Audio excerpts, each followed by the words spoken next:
mighty theme song y'all got. Thank you. That was a Connor Bond asked me to do that, and he said, "Can you write a theme song?" And I said, "Well, maybe." And about 5 minutes later, I called him back and said, "Hey, I got it." It wasn't a whole lot of work went into it. I just had to go record it then. But Monday night, everybody, here's the show we've all been waiting for, the 100th episode of SCV Chat. And we have as our guest, the one and only Mr. Ben Jones, who y'all all know as Cooter on the Dukes of Hazzard. And Ben, I can't tell you how proud we are to have you here, buddy. It's great to see you. Well, I can't think anywhere I'd rather be than hanging out with some good old boys down south. I hear you. Yeah, I hear you. I've traveled about every square inch of it over the years. I had some great jobs working on the railroad, and then as in show business, touring a lot. And then after, I still got a band. We go all over and do personal appearances. But as long as I'm in the South, I'm home, wherever it is. I know. I feel the same way. I can remember coming back from Okinawa 25, 35 years ago. And when I got into Tennessee on my way home, I thought I finally made it home, and I still had about 6 hours to go, but we're glad to see you, buddy. And I'm going to get right to it. We've got a lot of questions and a lot of things to talk about, but real briefly, I know we're talking today, and you said you grew up in Virginia. Yeah. As a youngster, kind of in the Tidewater region, right? Yeah, I was born in Edgecombe County, North Carolina, down near Tarboro and Rocky Mount. But 3 weeks old, moved to Portsmouth, Virginia, which is right down on the docks, Norfolk, Portsmouth, and all that. And grew up there in a section house, railroad section house. We didn't have it, and this was in the 40s. Now, we didn't have any electricity. We didn't have any indoor plumbing, any of that stuff. But we're right in the middle of what was kind of a war zone, because Norfolk and Portsmouth, that's the biggest naval base in the Atlantic there, and the Norfolk Navy Yard, the Marine Barracks, Oceana Naval Air Station. So my first memories are World War II, and we seem to be in the middle of it. There was, big Navy dirigibles, blimps overhead, going overhead. They were looking for German U-boats off the coast. And we had troop trains coming in and out of the freight yard, and the biggest ships in the world coming right by where we were.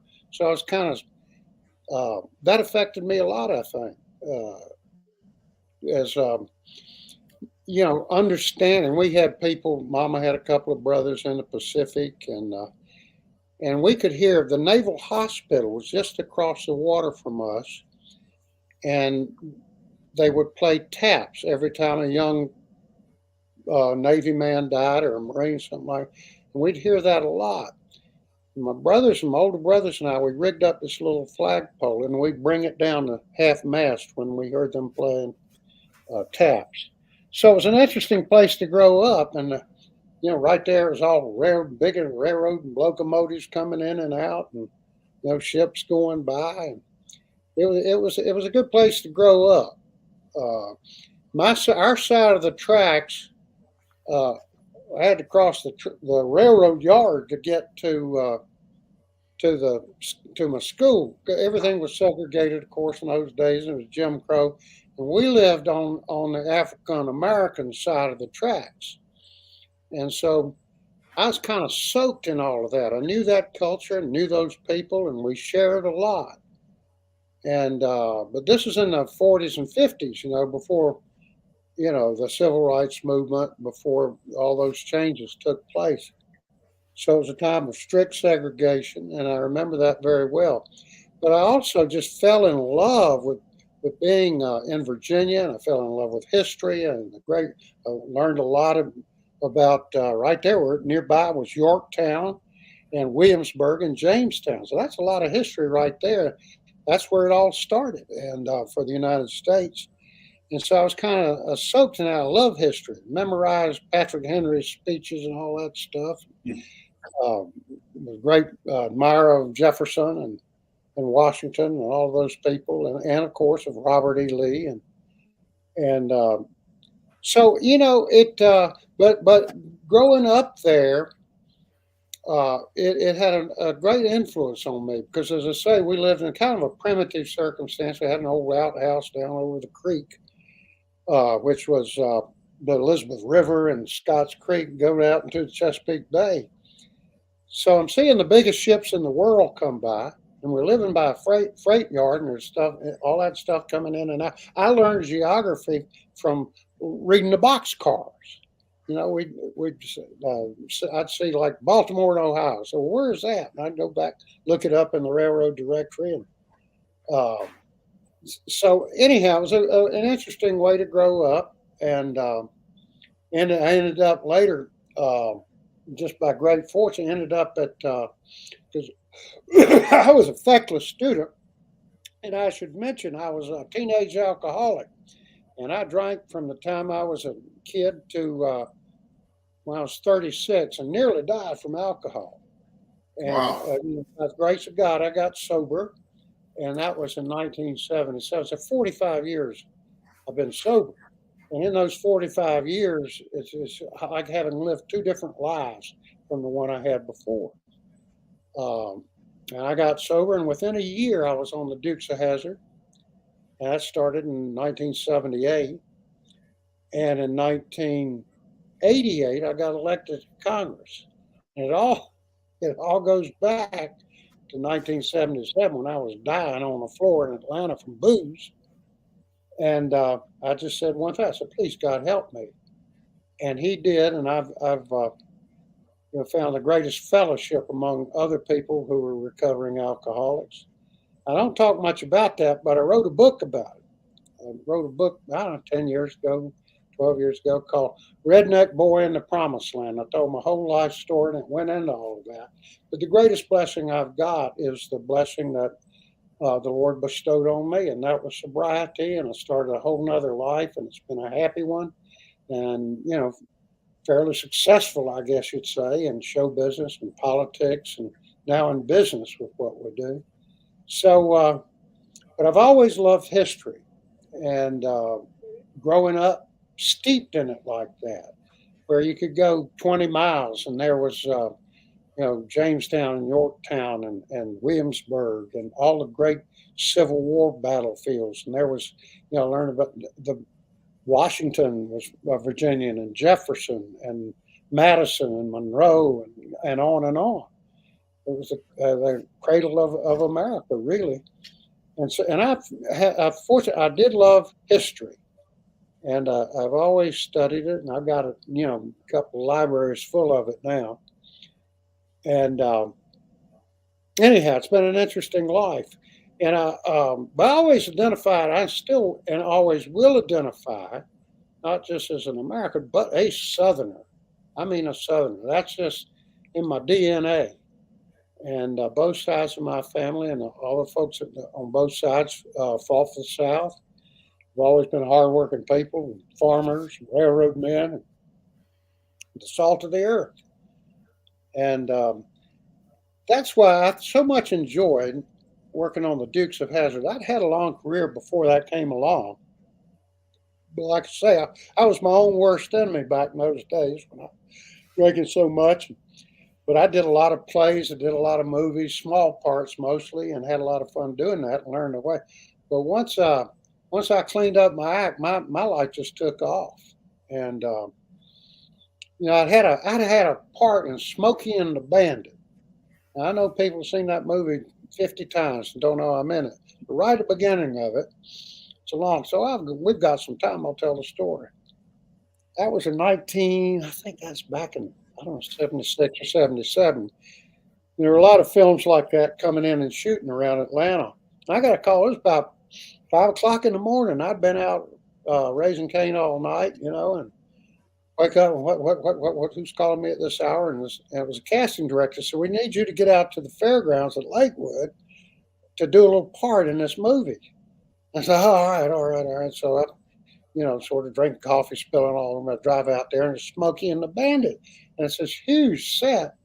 And Burt Reynolds riding around and all this stuff. And I had this little line, and I know people have seen that movie 50 times. And They know. I mean, because at the beginning of it, Big Enos and Little Enos, they come in and say, "Hey, Hoss, you can tell me where I can find the bandit."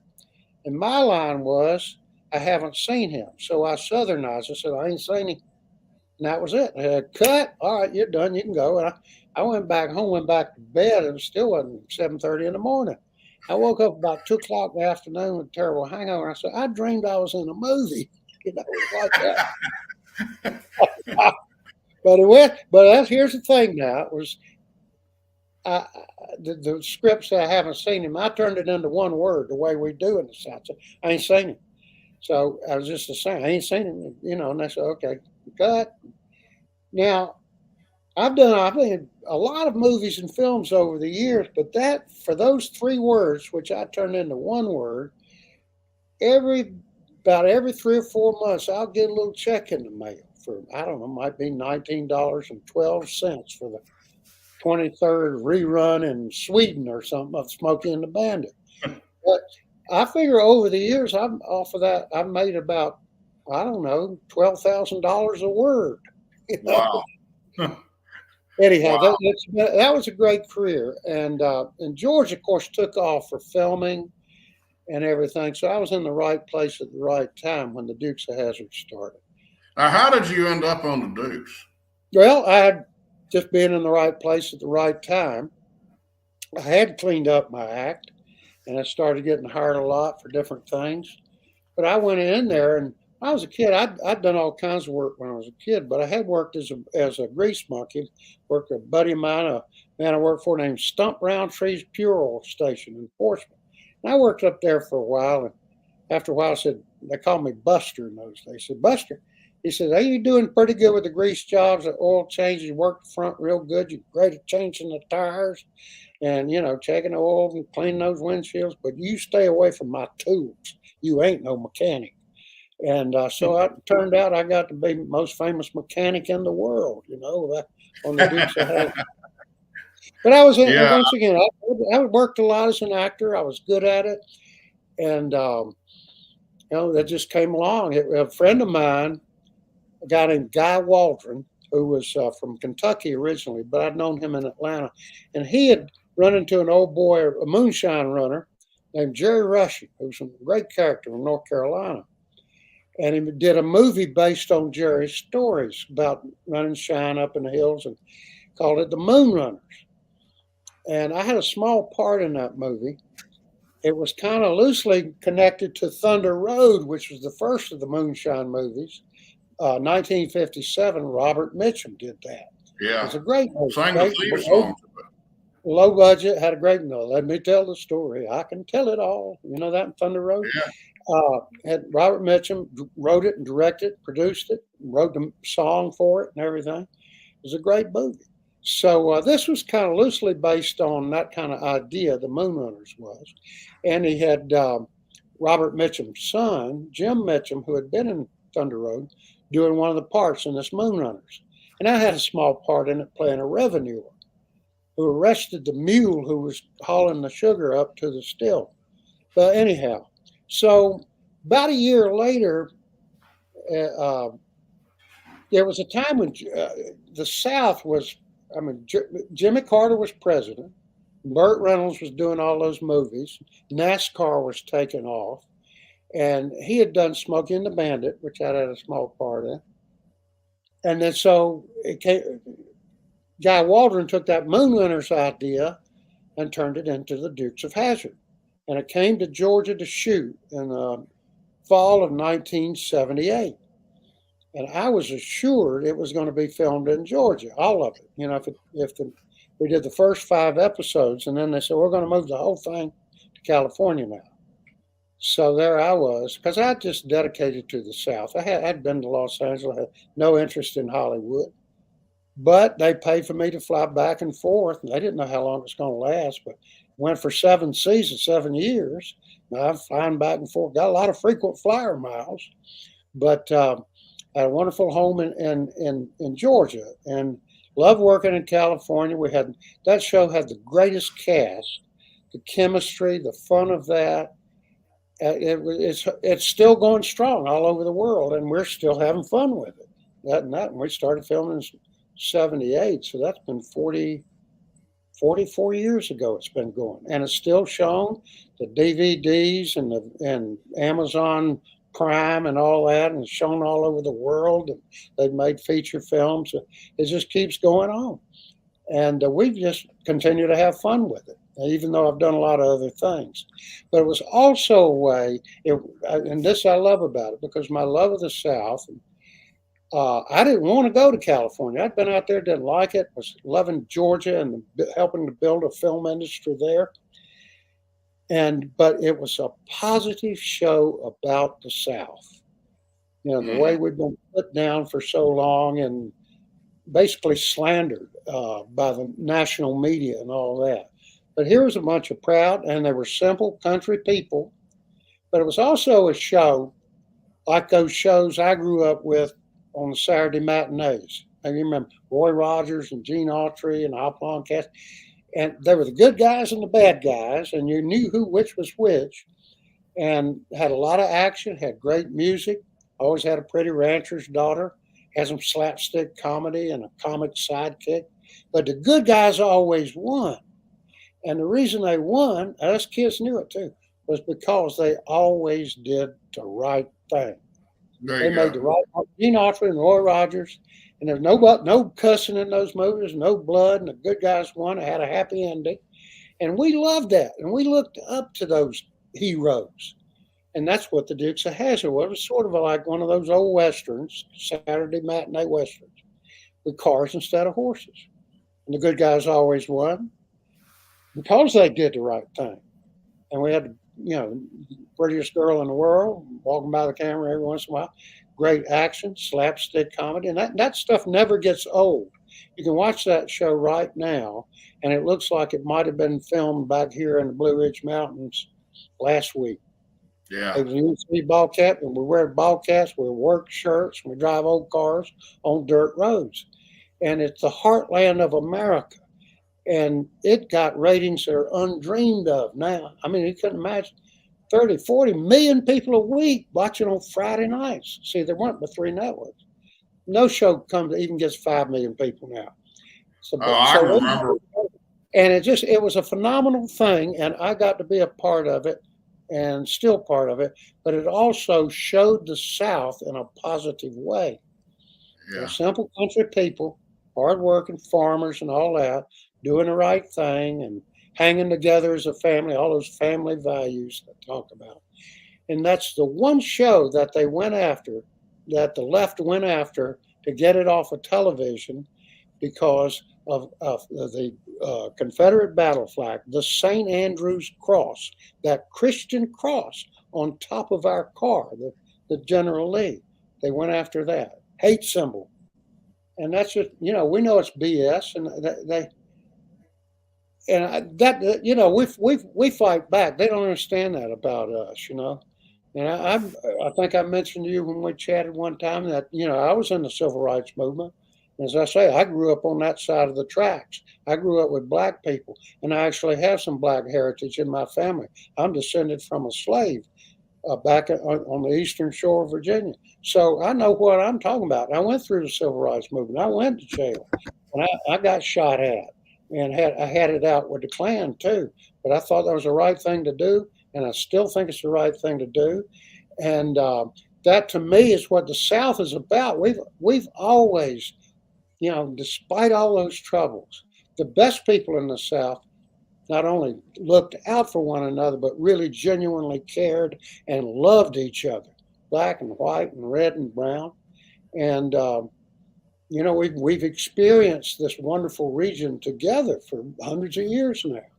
So when did I get to preaching sometime, but when people start preach on that we're all bigots and that we're all hateful because of a flag with a Christian cross on it, the cross of St. Andrew, who was crucified in that X like that. It's an ancient symbol. I mean, it's on the flag of Scotland, flags all over the world. And that's the thing they come after because they don't know history. And they don't know, they want, just to attack, to attack the Confederacy, which is ongoing. when they start taking, statues of Thomas Jefferson and George Washington out of the capital of the United States, I mean, it's something the train is off the track, and what it's going to take to get us back on the track is as Dr. King said, the sons of former slaves and the sons of former slave owners dining together at the table of brotherhood. I mean, that's sharing the things that are good about our culture and good about our society, and there's lots of them. I mean, we're a place of great songs and stories and music and tales and work and weather. All of those positive things that we love about the South are shared by people of all colors.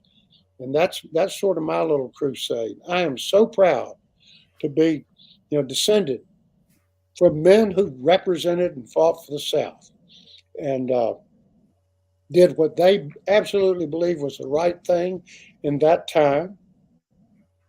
And to see them slandered now by the left and the media, and to see our cultural, our ancestry, and our ancestors attacked in this vicious way, and it goes on and on and on.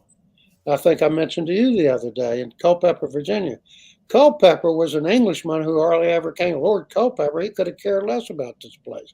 Well, in Culpeper, Virginia, they had they named a lake there for the gallant Pelham, who was killed around Culpeper, Virginia.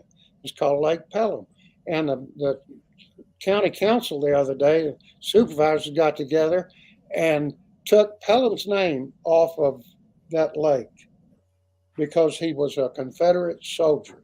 This was in the heart of the South in Virginia, and called it Lake Culpeper. They don't understand history. They don't know history. A lot of them, have just moved here within the last decade or so because the living here is so good. They move south and they want to be like New Jersey or something. So I don't know. It gets my dander up. I don't think they understand our view of family, for one thing. I mean, even if you go back to the 1600s when first the Jamestown colonists and then later the Massachusetts colony, when they came here, even the way they came here was differently. When our people came into Virginia, it was mom, dad, sister, brother, all the aunts and uncles, grandma, grandpa, cousins, everybody. And when the Puritans came, it was mom, dad, sister, and brother. It was the immediate family.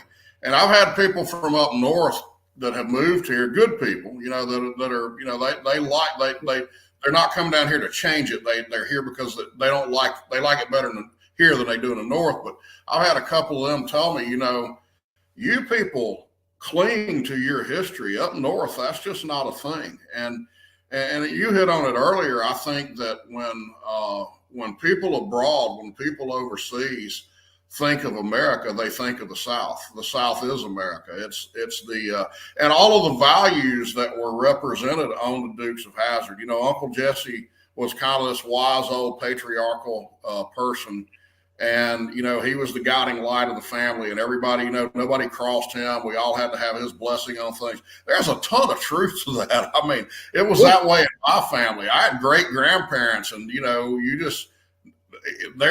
my grandfather, their son, he's 60 years old and he still ain't stepping on mom and dad's toes. We're still going to make sure everything is kosher from their perspective. But I was going to ask you, at what point did they begin attacking the battle flag on the General Lee, on the car? What was that around the time of the early 90s, or was it after that? I think this whole thing started, it seems to me, 10, 15 years ago. And it was coincidental with, I mean, there were people, that movement against the take down the flag here. It was a big fight in Georgia because it used to be on the state flag there. And but it has to do with the influence of media. And media does not come out of the South. Ted Turner had his thing for a while, but we are overwhelmed by the national networks and their view of things, and the larger papers in the country, the New York Times, the Washington Post, Chicago Tribune, LA Times, all those magazines. They're all left-wing, to the left of center, certainly, and generally run by, the Democrat Party, which has gone to the left in my lifetime. I mean, I think I was elected to Congress as a Democrat, and I was a pretty progressive guy, in the civil rights movement. I knew personally, I knew the King family, and I knew John Lewis very well. We had our offices right next to each other in D.C., and Andrew Young is still a friend. I talk to him all the time.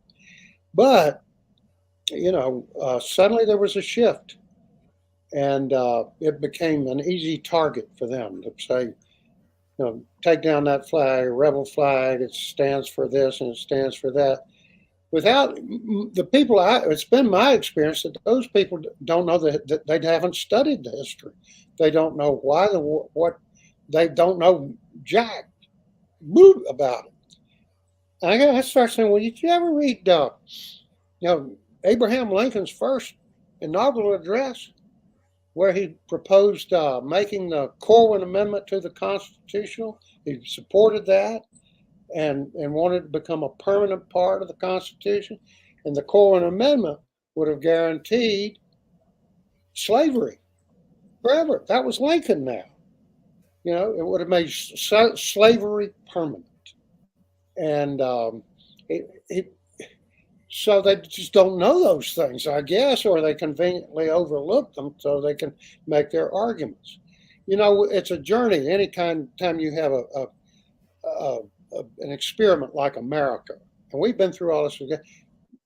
The descendants of Confederate soldiers have given their lives in Vietnam. We've given their lives in Korea. They gave their lives in World War II and World War I and the Spanish-American War. I mean, I don't know Joe Wheeler, who was the youngest Confederate general, rode up San Juan Hill with Teddy Roosevelt in 1898. We're patriotic people, and it isn't about what color you are. As I said, my DNA's got a little bit of everything in there, and but we got to pull together. And these people will divide us, and they divide us for partisan reasons. The other part of that has sort of exacerbated this whole debate is coming from academia, and that whole of political correctness, of cultural cleansing. That's what this would be called, where people can go back and say, well, that offends me. It offends me. They don't even know it's a Christian cross. So they don't know the history of the war. They don't know why that really happened. So, the South is still a whipping boy, still the thing they can kick around after 170 years it's been. So 160 years. So they don't know. And you're dealing with people who are ignorant. They don't understand that that's the Christian cross of St. Andrew. They don't understand that it was a battle flag. It represented no government. It was the common soldiers out there. Most of whom, just like most people say, own no slaves. It wasn't about slavery to them, and it wasn't about slavery to a lot of us. But it's mixed up in that very hot button thing. The minute you start talking about race, you've got anger, you've got resentments, you've got people get their backs up. And having been a part of the civil rights movement, I was so proud of what we accomplished. It's sort of like we took down Jim Crow. We took down, white only, and that whole ongoing insult to black people that they had to deal with every day. You can't come in here. You can't eat in here. You can't sit up front in this bus. Or that's just wrong. And that's changed, but now they're going after these historical things, and you cannot judge the past by the present. You can understand the present in relation to the past in terms of, well, we've come this far. We used to do that, but we made a little progress there. But some of these things are positive things. and history and heritage. This country came together, and young men and women of the South of all colors and all races came together and served their country, served the United States of America for the protection of all, of everybody.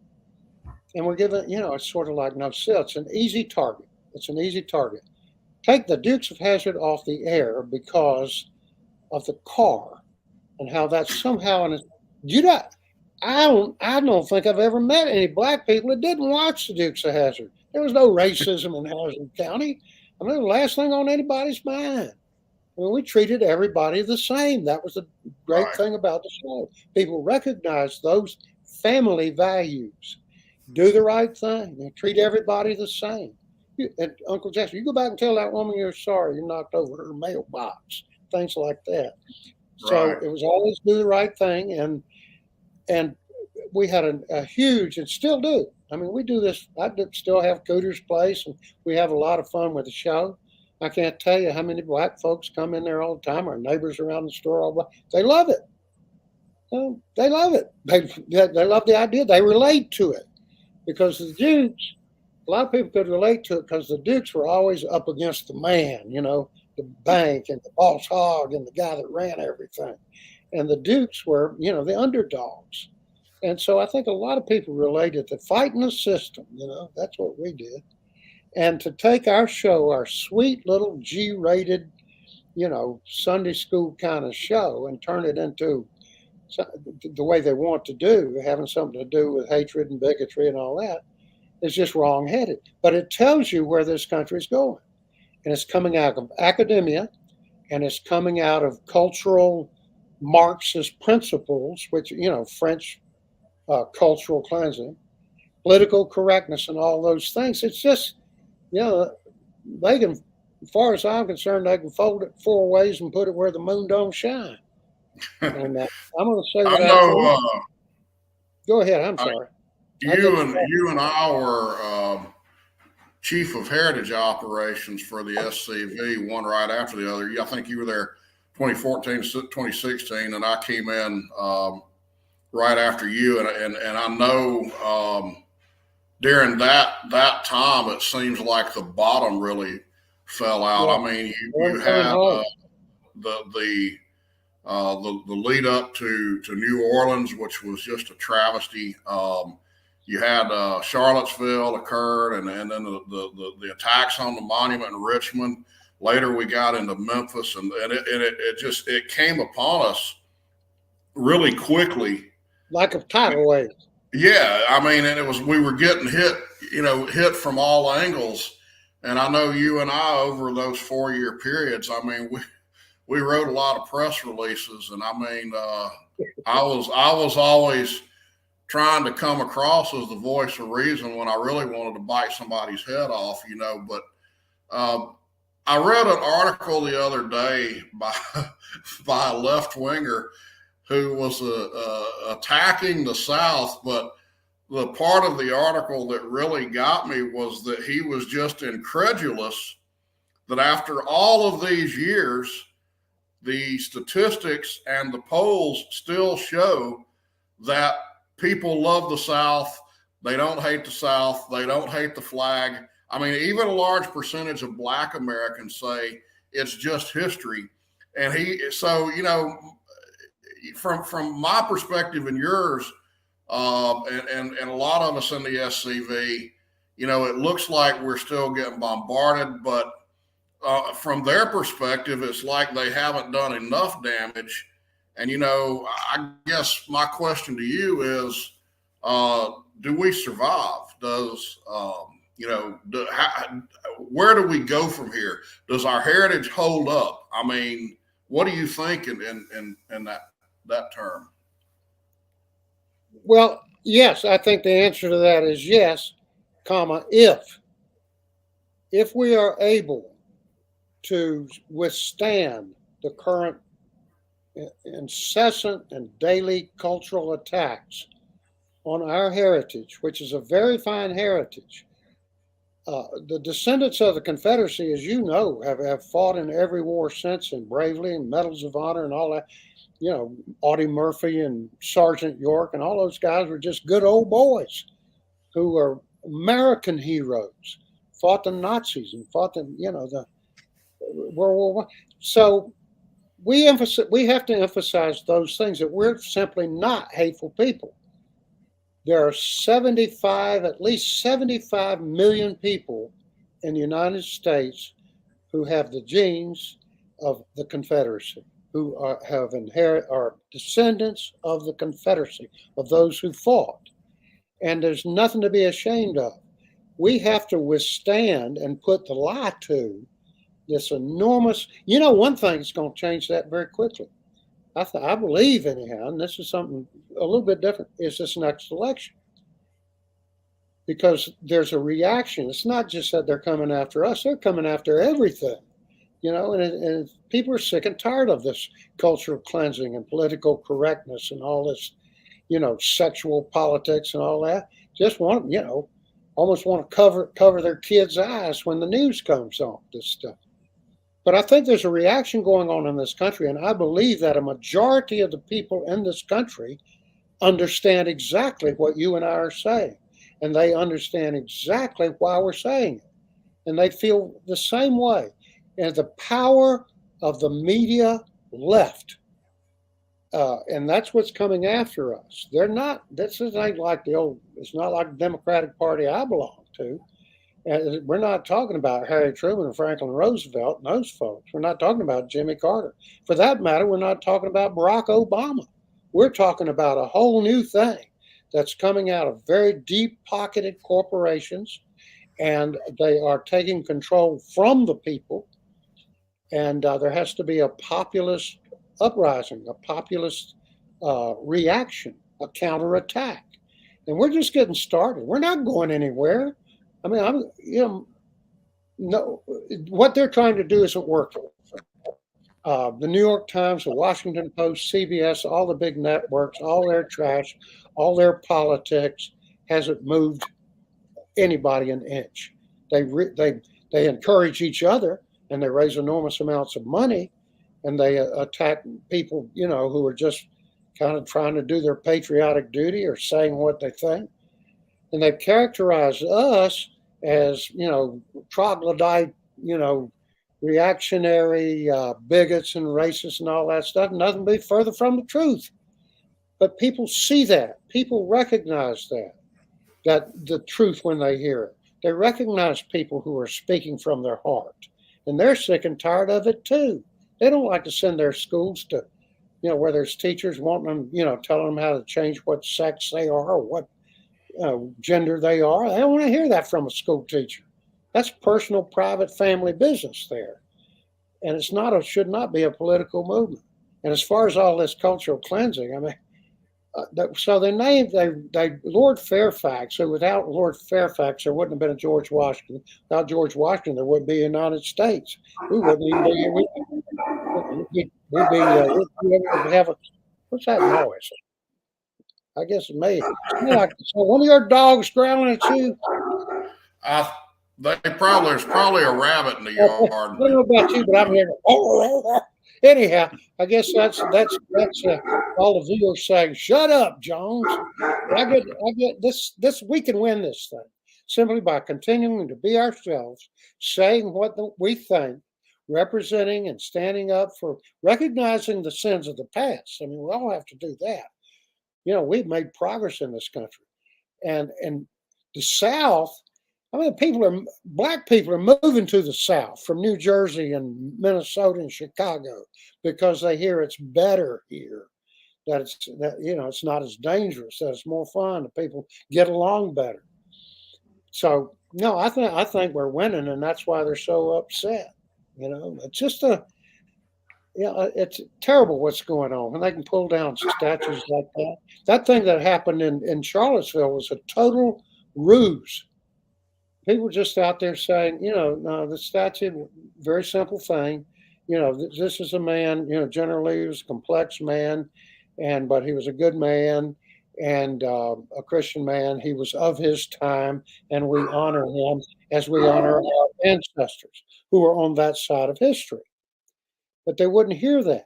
they claimed that it was a bunch of, then all these other, a bunch of Yankee nuts showed up and started a riot with each other, while the people like us who were out there, just, sons of Confederate veterans, people, we were just, doing a very peaceful, friendly discussion.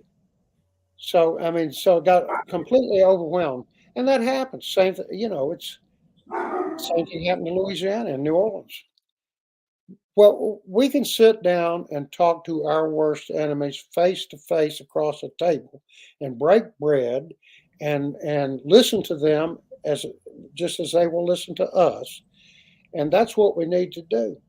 We don't need to change anything. We need to understand that our ancestry, our traditions, our culture, all of that is being seriously threatened. But we've been through worse. I mean, we went through the war between the states. We've been through famines in the South and floods and all these terrible things. But we're survivors, and we're going to survive this. And nobody that I know is going to be ashamed of their ancestors. It's American history, and so I don't know. I don't know anybody that's backed up an inch. And I can tell you this: this past weekend we had, I don't know, 15, 20,000 people over our store for this big cruise in, and it was General Lee's from all over the country who go out and get together and parade around, and they went around the racetrack over there, and they showed up, and we had a lot of people from overseas come. And here on top of every one of those cars is the rebel flag. And I ain't taking mine down out in front. And we had people there with black and white and red and green and yellow. And nobody cared. They were having a great time.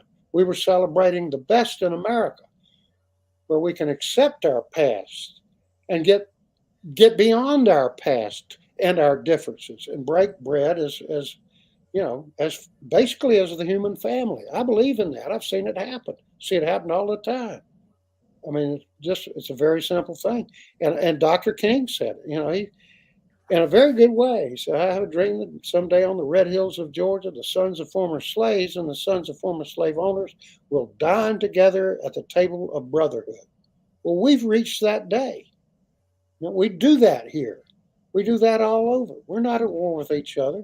We respect each other. And I think the Dukes of Hazzard really promoted that thing. I think the Sons of Confederate Veterans stand for that too. We're not bigots, we're not hateful people, but because of the power of the media, they have gotten to define us. And we have to hold the line. We cannot let them define us. We know who we are, and we're good-hearted people, and we're not bigoted people. And we're not going to turn our back on our ancestors either. Who would do that? I had ancestors who lived in slavery who were black. I had ancestors who, died fighting for the South. I have, ancestors. Well, we learn from all of those things. And, so I think the Sons of Confederate Veterans is one of the finest organizations, veterans organizations, because it's, I belong to, my people fought in all wars, I guess. But that we can be proud of our ancestors who fought in the 1918 and in 1945 and in 1776, 1812. All of those conflicts, Southerners have stood up and been the first to enlist.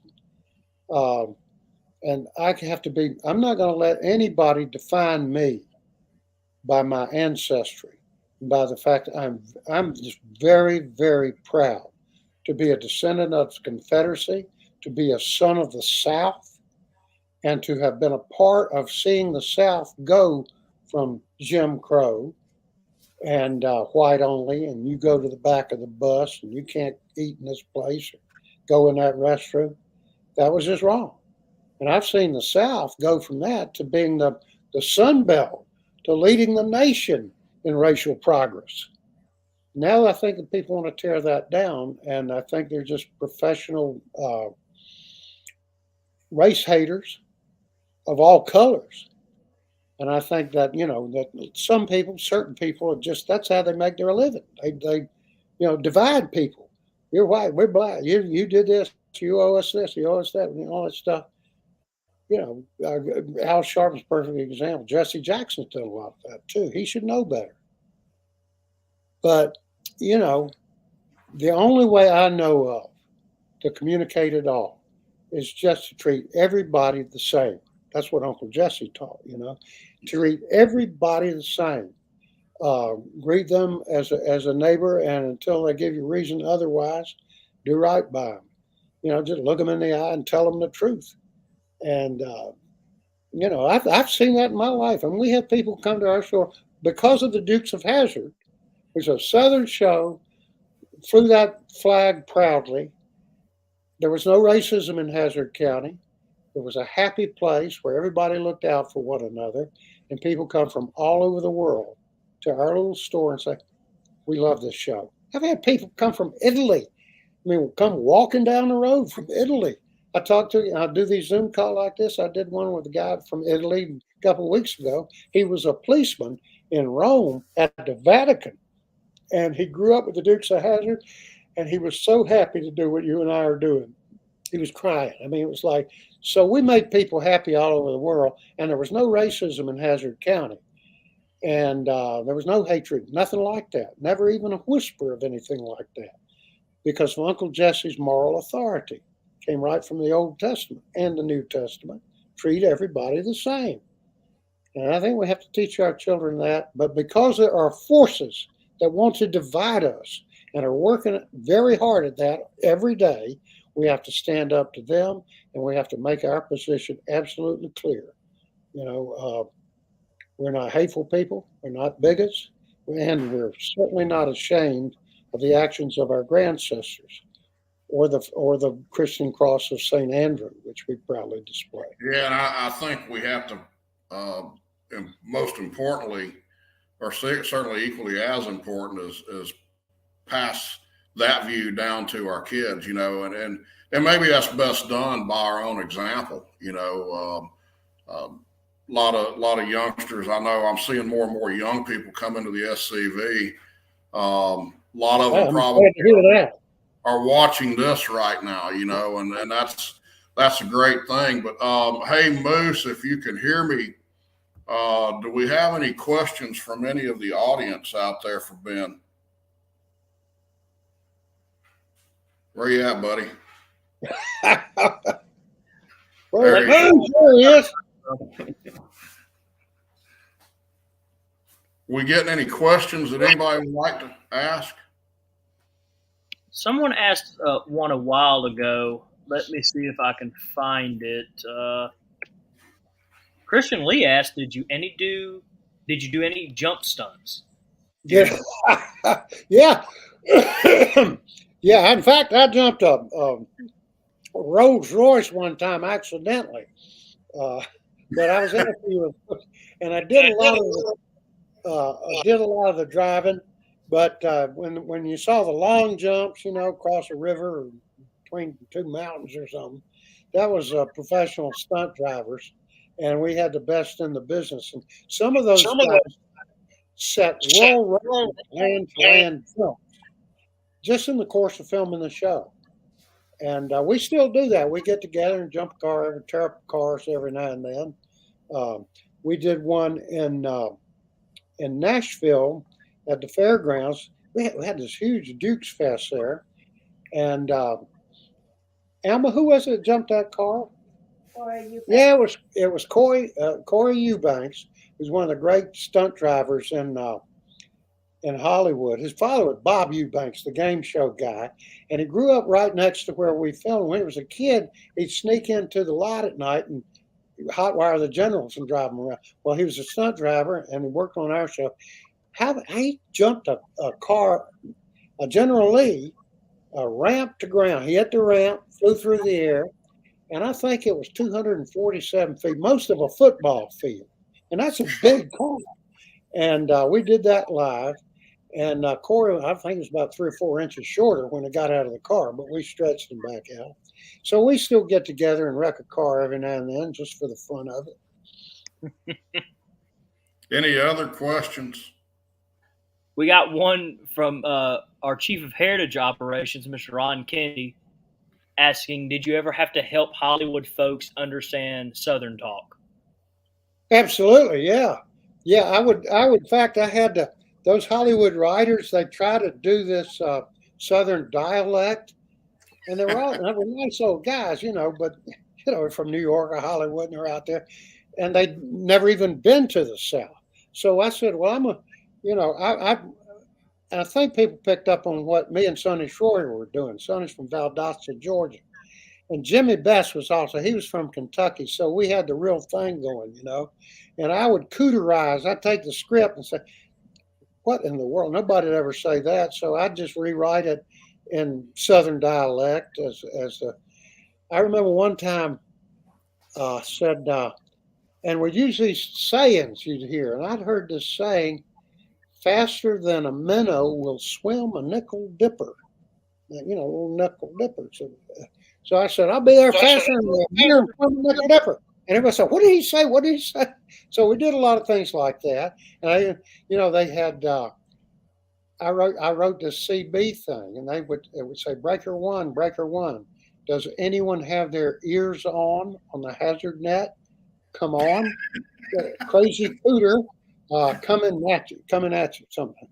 So I took that. I said, let me play with this a little bit. I said, breaker one, might be crazy, but I ain't dumb. Crazy Scooter coming at you. Any y'all do boys home in the Hazzard net, come on.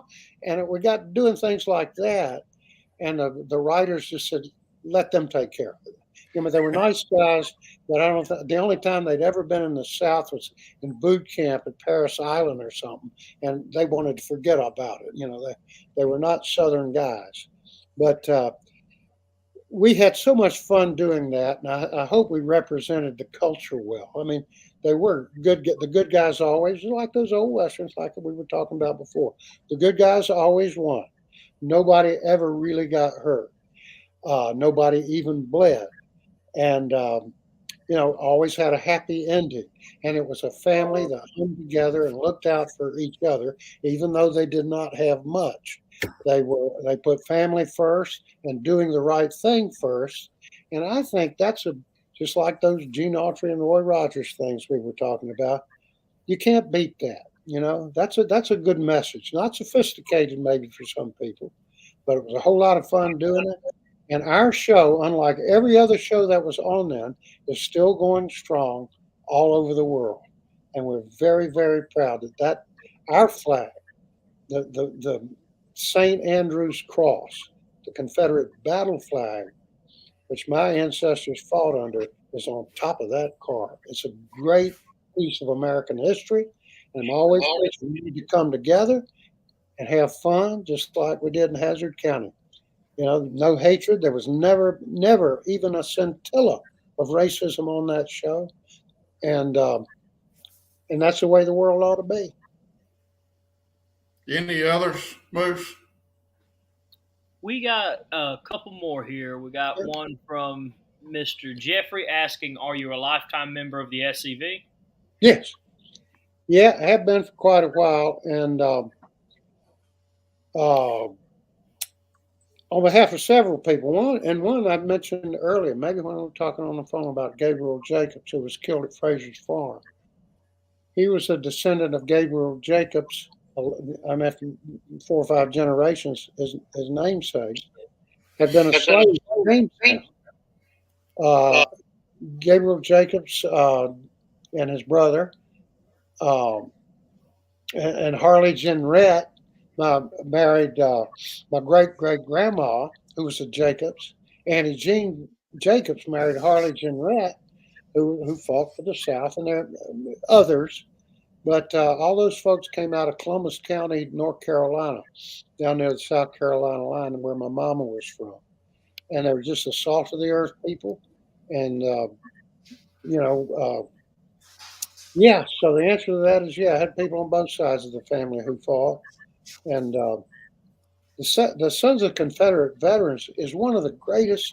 It's the most wonderful organization because, we understand it. We are Southerners, and we understand it. We are descended from them, And I believe that they did absolutely the right thing in their time and place.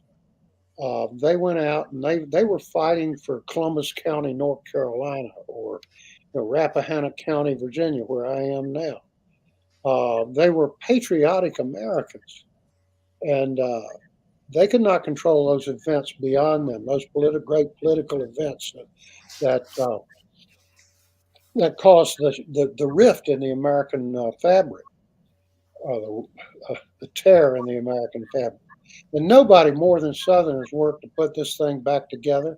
Nobody more than Southerners have represented their country at a higher percentage than anybody else. And we talked about this earlier and all these other wars. They were just fine men who, they didn't have a lot of them. None of them had any money. They were poor folks for the most part. But they understood, here comes an army and they're going to burn us out. So they went to fight. And they fought more valiantly. And I think military historians will tell you this, that it was one of the most extraordinary militaries they were undermanned, they were under-equipped, but their courage and their valor and their love of each other and of their region, of the South, was what kept them in the field against overwhelming odds year after year after year until they had nothing left. And they were, some of them, when General Lee said, we got to put Ukraine down, they said, no, let's keep on fighting. The best generation of fighting men this country's ever produced, probably. So yeah, I'm proud of them. Any other questions there, Moose? We got a few minutes. Oh no, we can go as long as y'all want to. That's up to y'all. See here, we got a statement from one of our sponsors, Southern Flags and Quilts. They said they would be honored to make you a custom flag your treat. Oh wow! Well, you give me that number, and we will be in touch with them. And I would be honored to have something like that. We will display it in our store. I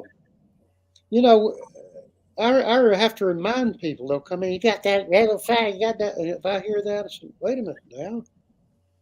Have you ever seen the flag of Great Britain, or have you ever seen the great paintings of St. Andrew's crucifixion that the great masters painted? That's a Christian cross, and that's the foremost meaning of that symbol. And I think and if they don't like that symbol, they need to read their history, and they need to understand why that symbol was chosen. And it has a much higher meaning. And so a lot of people would be surprised to know that it's on the Jamaican flag also. Yeah, it's on flags all over the world. It's a common thing. Yeah. Scotland's the best known, probably. And a lot of the Scots Irish tradition was in the South and fought on the side of the South. Anyhow,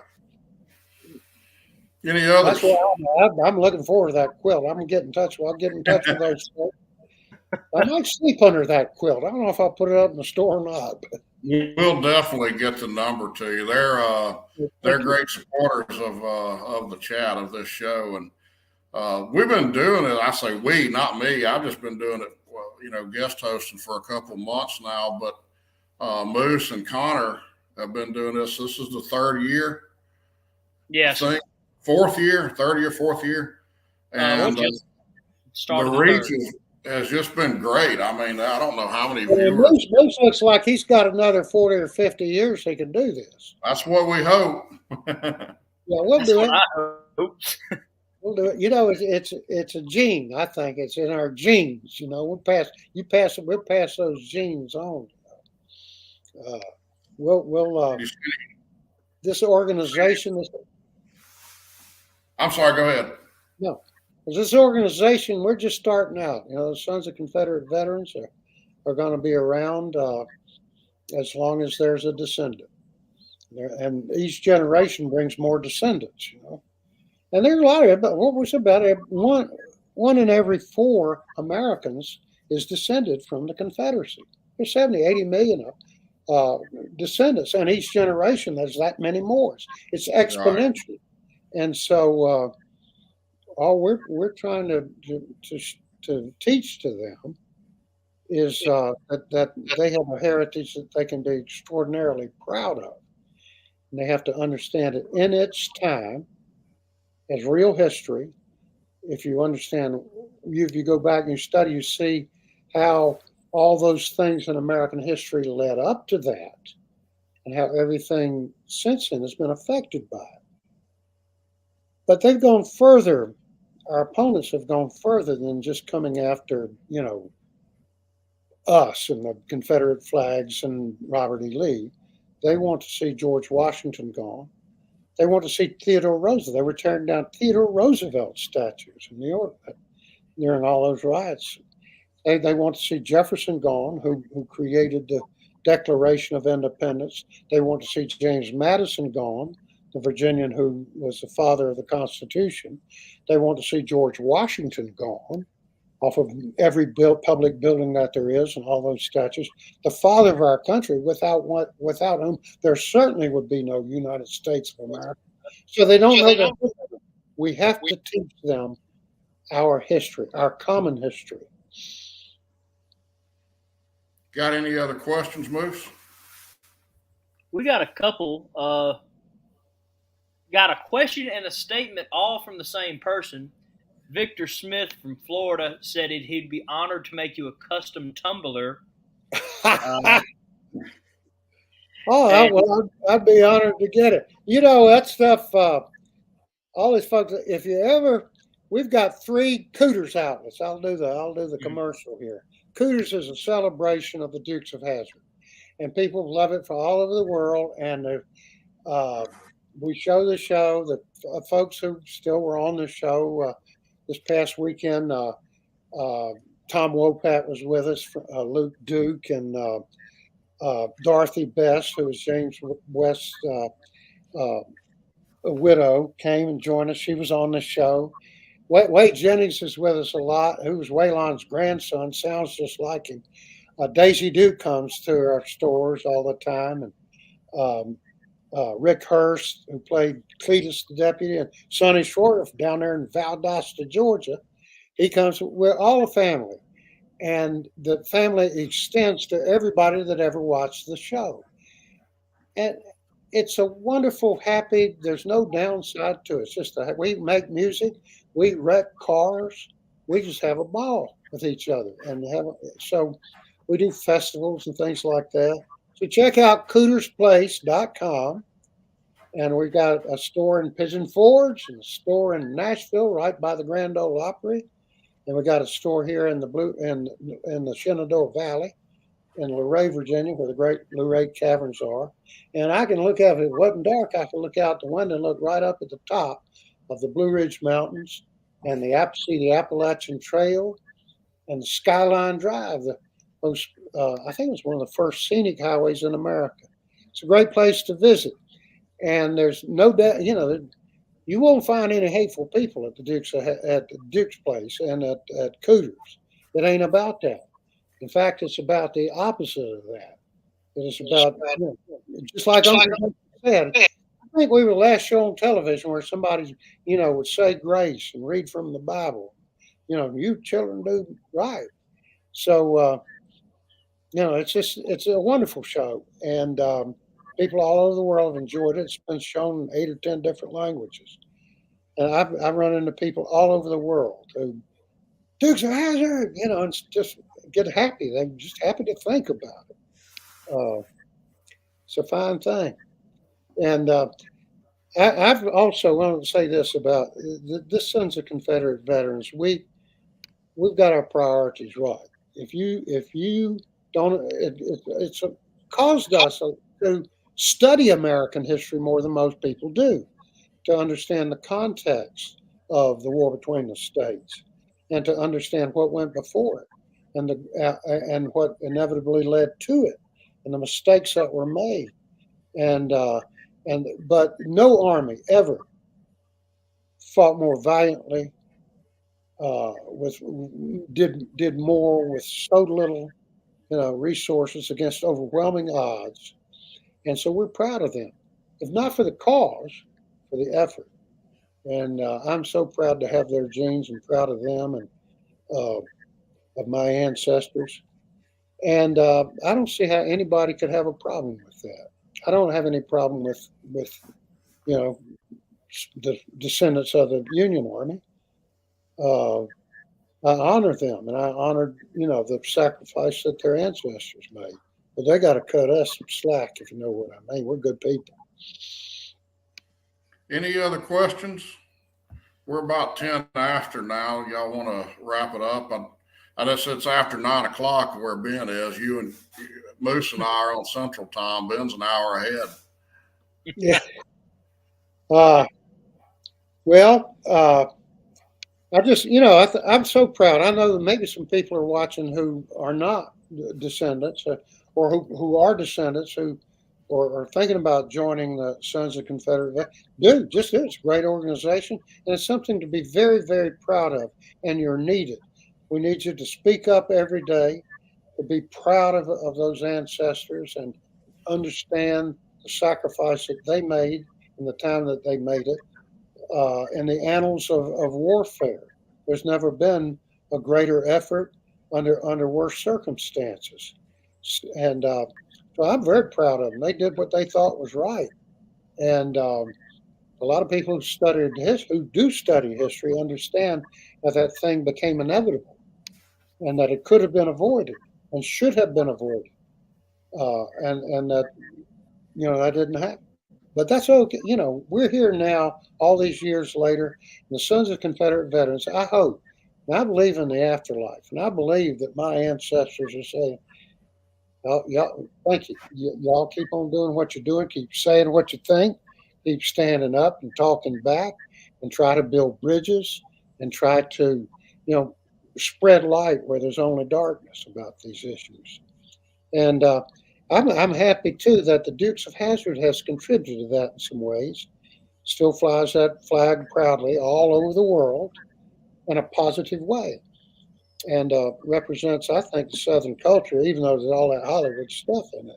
It represents the Southern culture is something that is very positive and worthwhile, and good people living simple, honest lives and getting their priorities right. It's about family, and it's about home, and it's about the church, and it's about law and order, all those things, all those good, positive things.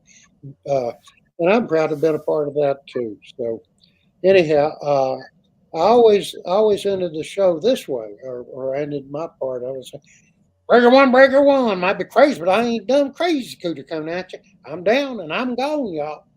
Thanks for letting me on. Hey Ben, I can't tell you how thankful we are.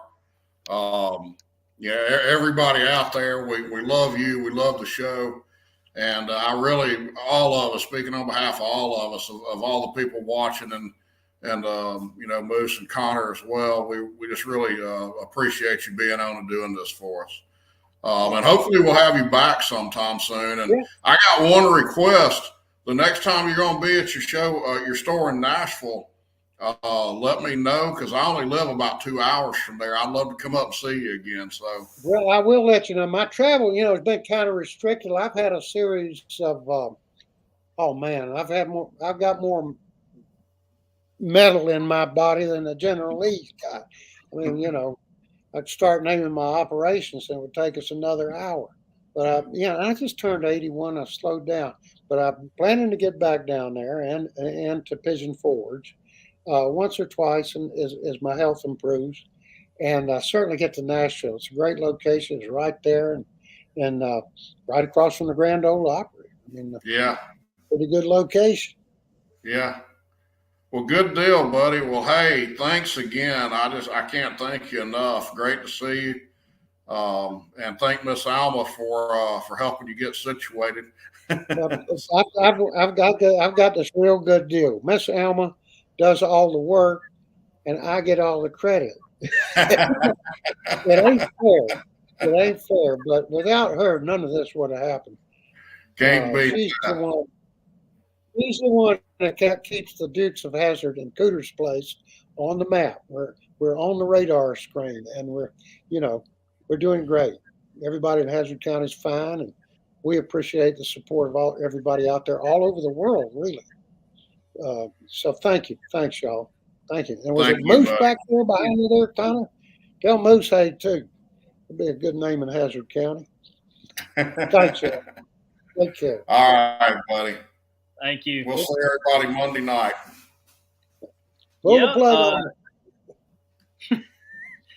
Thank everybody for tuning in for our 100th episode here at SCV Chat. Please remember to share this episode and make sure you tune in Thursday for the Confederate Legion update, Thursday at 7 o'clock Confederate Standard Time on Look Around the Confederation. Both Kennedy twins will be on, so I have a light work on Thursday.